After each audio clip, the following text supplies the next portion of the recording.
एक मकड़ी अपना जाला बनाने उपयुक्त स्थान की तलाश में थी।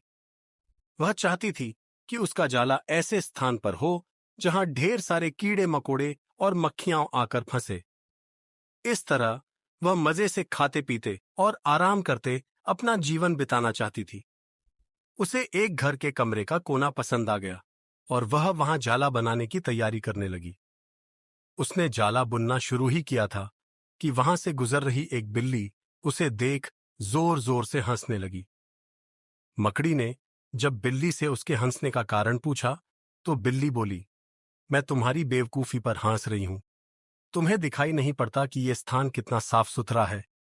यहां न कीड़े मकोड़े हैं न ही मक्खियां। तुम्हारे जाले में कौन फंसेगा? बिल्ली की बात सुनकर मकड़ी ने कमरे के उस कोने में जाला बनाने का विचार त्याग दिया और दूसरे स्थान की तलाश करने लगी। उसने घर के बरामदे से लगी एक खिड़की देखी और वह वहां जाला बुनने लगी। उसने आधा जाला बुनकर तैयार कर लिया था, तभी एक चिड़िया वहां आई और उसका मजाक उड़ाने लगी। अरे, तुम्हारा दिमाग खराब हो गया है क्या, जो इस खिड़की पर जाला बुन रही हो? तेज हवा चलेगी और तुम्हारा जाला उड़ जाएगा। मकड़ी को चिड़िया की बात सही लगी। उसने तुरंत खिड़की पर जाला बुनना बंद किया और दूसरा स्थान ढूंढने लगी। ढूंढते ढूंढते उसकी नजर एक पुरानी अलमारी पर पड़ी। उस अलमारी का दरवाजा थोड़ा खुला हुआ था। वह वहां जाकर जाला बुनने लगी। तभी एक कॉकरोच वहां आया और उसे समझाइश देते हुए बोला, इस स्थान पर जाला बनाना व्यर्थ है। यह अलमारी बहुत पुरानी हो चुकी है। कुछ ही दिनों में इसे बेच दिया जाएगा। तुम्हारी सारी मेहनत बेकार चली जाएगी।